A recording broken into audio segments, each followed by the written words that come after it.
I didn't realize he was in that much of a dark place.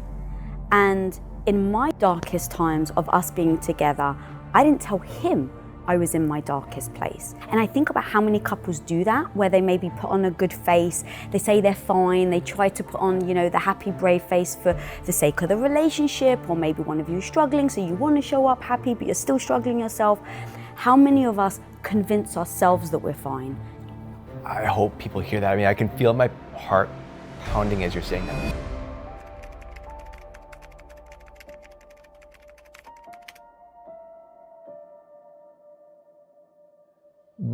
You're a partner of this person. Like, I'm going to ask this question representing partners all around the world who may be with somebody who's, in a dark place, has this incredible potential. You see it, but they're not seeing it, or they're not able to embody it.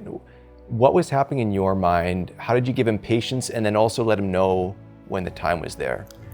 In hindsight, realizing how deep he got and how many signs I may have missed, how many things he wasn't just coming out and saying it, and then vice versa, when I was in that situation, I wasn't telling him. And don't even ask ourselves the question of, are you happy? Is there a change you need to make? And so if we don't even ask ourselves that, how do we expect our partners to know? And so everything that I've heard about his dark days are all because he's spoken about them in front of the camera to try and empower others.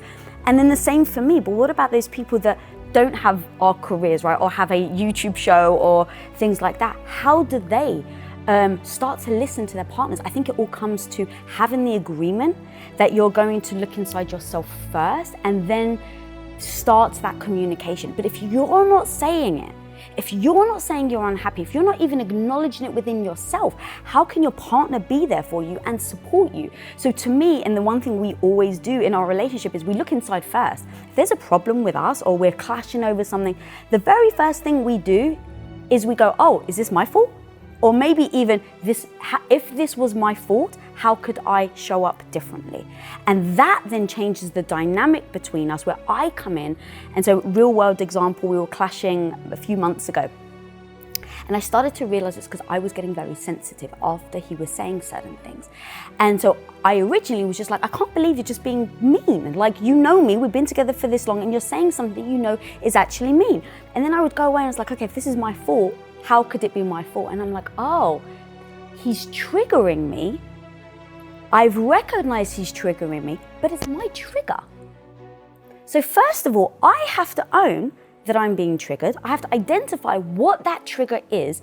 And then it is my responsibility to tell my partner what that trigger is and how he's activating it.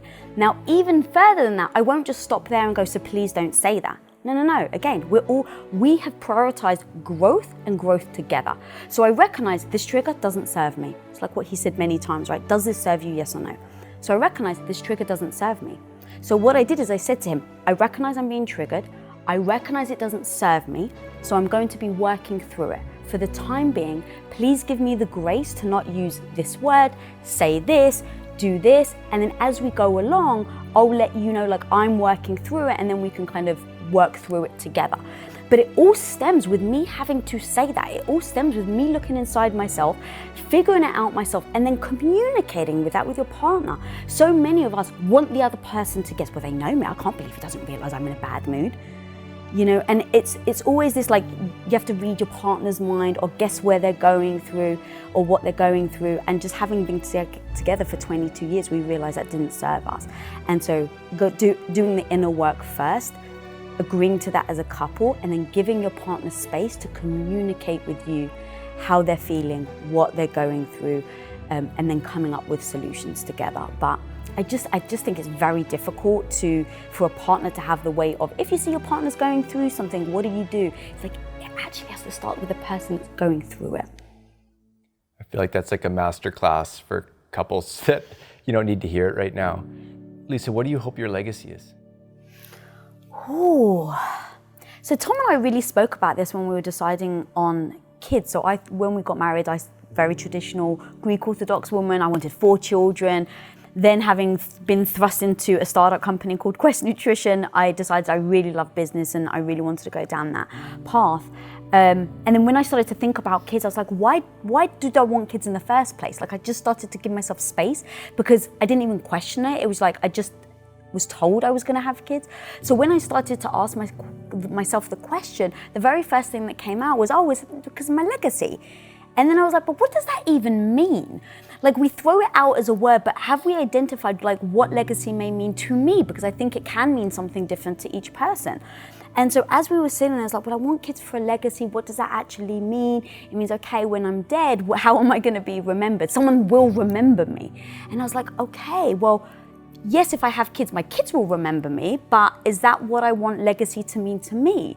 And what I realized was like, no, we've actually dedicated our lives to global impact, to helping as many kids out there as we possibly can. And so I started to realize, oh, legacy wasn't having kids, like actually having kids. Legacy to me was creating impact that when you're gone, someone will, you have touched their lives. And to be able to meet a woman that maybe has read my book, Radical Confidence, or has said that they've seen a piece of my content and I've taken them from believing that they were maybe worthless or had no value, or they didn't believe in themselves, and something they heard me say shifted their mindset enough that they believed in themselves after that. And they still have to do the work and things like that, but being able to make that shift is such an incredible gift, I think, like gift for me, that I'm able to see other people shift their lives. It's amazing. And so again, I can wake up every day thinking of that 14-year-old girl that maybe is teased or bullied and thinks that she's no good, and yet something that I do makes her believe in herself. That just makes my heart sing. And then eventually, I think ideally it's for someone to say they have radical confidence, but they don't realize it even came from me. That I've impacted culture and the way we think about ourselves and the way we think about confidence so much that radical confidence has now become a blueprint for all, I want to say women, but of course for everybody, to the point where they don't even realize it stemmed from me, because it's such ingrained in how they think. Yeah, I can feel the fire from the two of you. Radical confidence has come up, mindsets come up, age of imprints come up. I mean, all of these things that are driving you, I can feel it. My final question to you, for Tom and Lisa Bilyeu, what's next?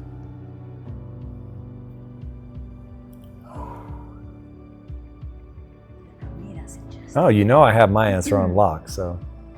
I mean, there's so many things that are what's next. The thing that I'm the most excited about, so we've been on the side creating a lot of storytelling for young kids.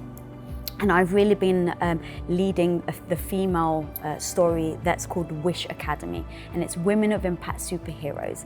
And it's a Gossip Girl meets Harry Potter.